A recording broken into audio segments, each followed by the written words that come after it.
And you're right, that we were all winners that night, whether it been either them two or us, the boxing fans, or anybody in attendance that day. We were all winners that day. Just watching that fight and being a part of that. What would your opinion be on if you were the management or promoter of Mike Alvarado and you were wearing that hat? What would you advise Mike to do? Would you say a rematch right off the bat, or would you say take a fight or two before you do another match with Brandon? What would you advise at that point? Right now it's pretty much on what Top Rank wants to do. Whatever they decide to do. I mean, they're the ones that have guided the career of these two fighters, and look at the exceptional job that they've done with them. And whatever they decide to do, I'm okay with it. If it's an immediate rematch, why not? Let's do it. If not, then whatever they decide to do, I'm good with. Because again, I have a job to do, and I do my job. Promoters have a job to do; they do theirs, and Top Rank is one of the top promotions of all time that has made stars out of so many fighters. So hey, they know what they're doing. They couldn't be wrong or have done what they've done if they didn't know what they were doing, right? Yeah, that's true. And just to get it off, get it off people's minds here, coming from you, Rudy, there's a lot of people that I've read, especially after the fight, a lot of people are saying that, Alvarado should leave his corner people and jump with you. But I know, like you said, a little bit ago, and after the fight, you said you weren't stepping on anybody's toes. You were just doing your job. What would you say to those people that are saying, you should step in to be the front guy on that team? That's a decision that they would have to make. That's not me. I do my job and I do it to the best of my abilities, and I don't care who it is. If it's a 4-rounder or a 12-rounder, I'm going to give it 110%.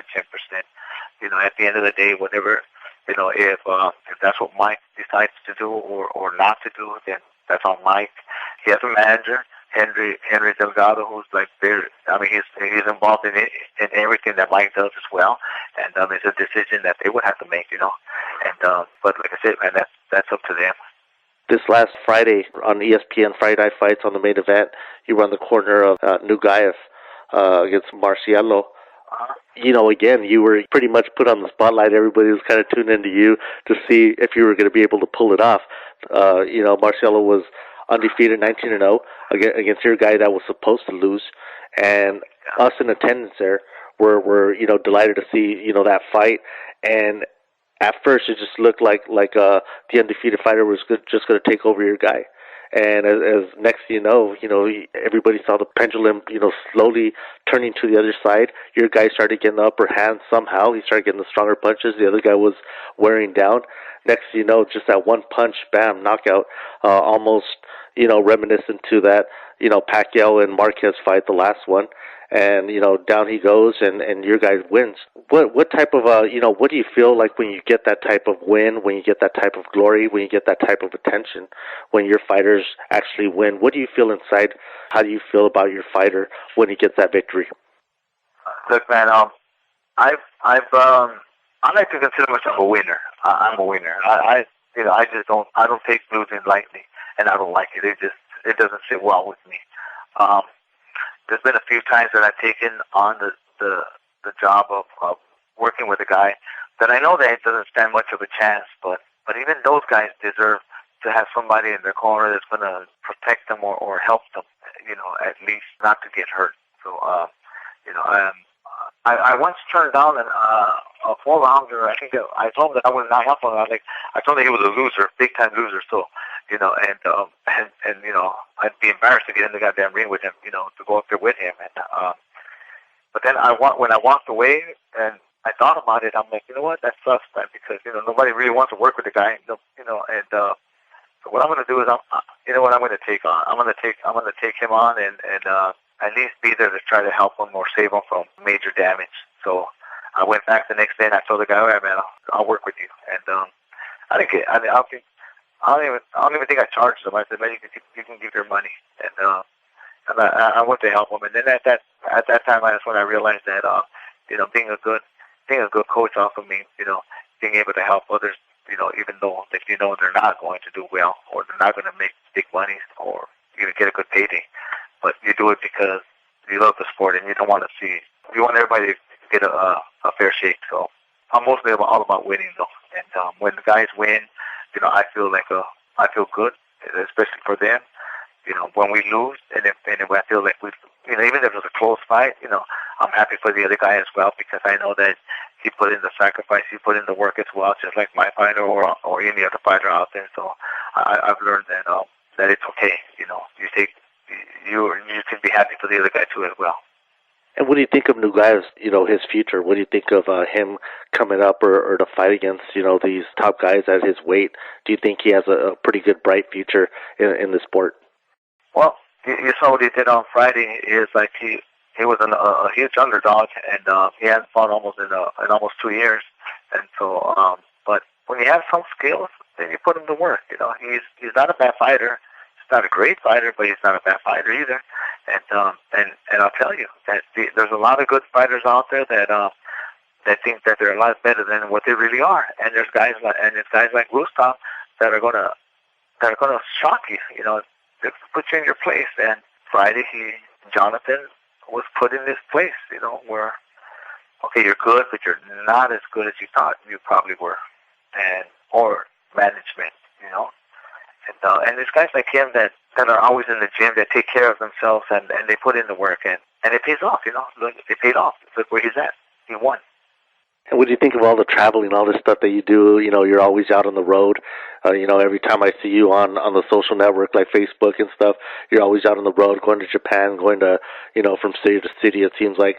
Does that affect your home life? Does that affect your family? Does that affect you personally, not being home or not knowing what tomorrow's going to bring? No, because my wife understands that unless I go out to work, then I can't bring a paycheck. So she understands that I have to go to work, and so that's my job. And when she met me knowing that this is what I did, and she took on that task with me. And besides, man, to be honest with you, that's probably what keeps me married.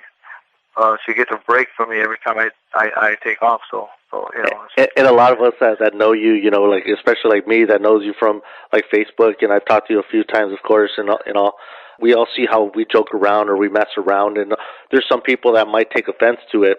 Especially like how I always joke around and bring up your brother, and you make fun of your brother and stuff, and people say, how can he, talk like that, about his own brother, that's deceased and stuff. But what people don't understand, yeah, I think what people don't understand is that's how close you are to your brother. That's probably how much you miss him and love him, that you still talk about him as if he's still around, because in a way he's still alive to you, and I'm sure that's how you see it. Isn't that correct? Look, man, as long as I'm alive, that little bitch is always going to be around, too. So, people can take it the way they want to. It doesn't matter. Yeah, that's your relationship with your brother, and they should, But what's your next assignment? I know you're all over the MMA and boxing now and stuff. What's your next assignment? Where are you going to go from here? I go to Vegas this weekend with UFC, and then I'm home for 2 weeks. I hope my wife is able to deal with me for the next 2 weeks. Then I go to New Jersey for the UFC show on April 27th out in New Jersey. So we get around. We got but I mean, like I want to leave my mark in boxing. That's where I love both sports, man. I love the MMA, and I love boxing. But I've always been about boxing, and I just want to showcase the skills that these fighters have.